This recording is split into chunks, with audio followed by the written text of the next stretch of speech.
Rescue operations are still ongoing in search of a missing tourist submersible that went missing during a dive to the wreck of the Titanic. The U.S. Coast Guard says a noise heard in the Titanic subsearch site gives them a target and a focus, and perhaps they're hoping to get the exact location of the submersible. Contact with the miniature sub, which has 5 people on board, was lost on Sunday as it made a 3,800 meters descent to the Titanic wreck. We have details in this report. In what appears to be a ray of hope, the search team discovered a banging sound predicting the location of the tourist submersible. Aircraft flying above the wreck site have been dropping devices used to detect sound into the ocean, but the exact location and source is currently unknown. Although the newly discovered sound may be a positive signal, the U.S. Coast Guard says there are a lot of metal objects at the Titanic site that could have been causing the banging. Our crews are working around the clock to ensure that we are doing everything possible to locate the Titan and the 5 crew members. This is a complex search effort which requires multiple agencies with subject matter expertise and specialized equipment. We do not have all of the necessary expertise and equipment required in a search of this nature.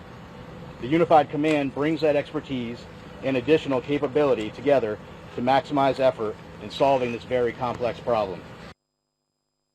According to Rear Admiral John Malga, who is leading the Coast Guard mission, it is an incredibly complex search and they are working with the international community to find the submersible. He also assured that they will continue to work and bring every resource to bear on the search as long as there is an opportunity for survival. Contact with the small submarine was lost about an hour and 45 minutes into its dive to the wreck site on Sunday.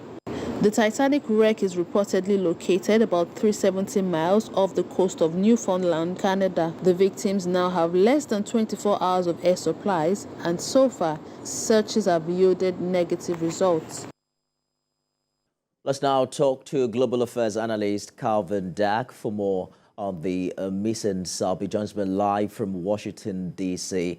Just how assuring, Calvin, is the underwater noises detected by the Canadian aircraft during the hunt for the submersible?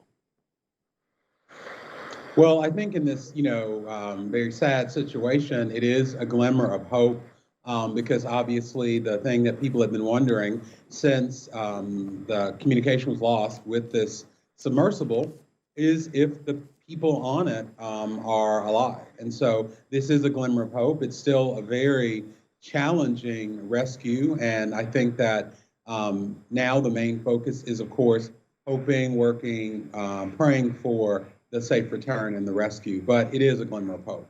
You know, researchers often say traveling to space is easier than plunging to the bottom of the ocean. Just how daunting is this rescue effort when you consider, for instance, that the people on board can't open the sub from inside and that they reportedly have less than a day of oxygen left based on what the Coast Guard officials are saying? Yes, I think that one of the things we're seeing now is it is more difficult. I think both of those ventures, whether it be into space or below the surface of the ocean, have their own challenges. I know that for someone who is not very familiar with, deep sea diving, over the past few days, I've learned a lot. And if you think about all of the countries and private sector industry and industrial leaders that have had to come together to try to figure out a way to save them, it just shows you how challenging this is. I do have to say, when it comes to space, I went to high school. 2 of my high school classmates have been in space. One of them was on the SpaceX that went up. And so, hearing from them, it's very, very daunting. And so I can't imagine just how daunting this rescue is. Well, there's a lot of people now taking extreme tourism. They say it's for the adrenaline rush, and perhaps to say, the richer you become, the more you want things like this. But the deepest ever underwater rescue was that of Roger Chapman and Roger Mallison way back in 1973. But they were rescued from a submersible at depths of 1,575 feet. The Titanic site, we hear, is sitting at some 13,000 feet below sea level. Are you confident that today's technology can match this challenge? Well, that's my hope, and I'm sure it's the hope of everybody watching, that they are able to do it, that they are able to accomplish something that would be miraculous. That's the first priority. I do think when you mention, this kind of adventure tourism, I think that once this situation has been resolved, which I hope is the 5 crew members coming out alive, that I hope we'll rethink a lot of this risky adventure tourism. One of the things that I thought about was, I know before, I think a lot of people had the perspective of, this is their money, this is their life. If they want to risk it, if they want to pay $250,000 each to go do this incredibly risky thing, that's their business. But what I think we're seeing now, think about all the government resources from multiple governments, all of the resources from the private sector, military, that are now having to converge on this area.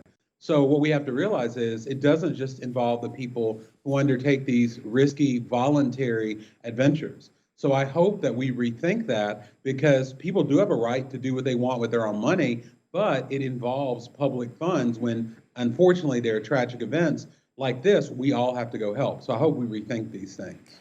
I agree with you. At $250,000 per person, you imagine how much people are paying to, have a feel of this extreme tourism, and considering the significantly safety risk, we really have to rethink it. Calvin Dark, thank you so much for talking to us. Thank you.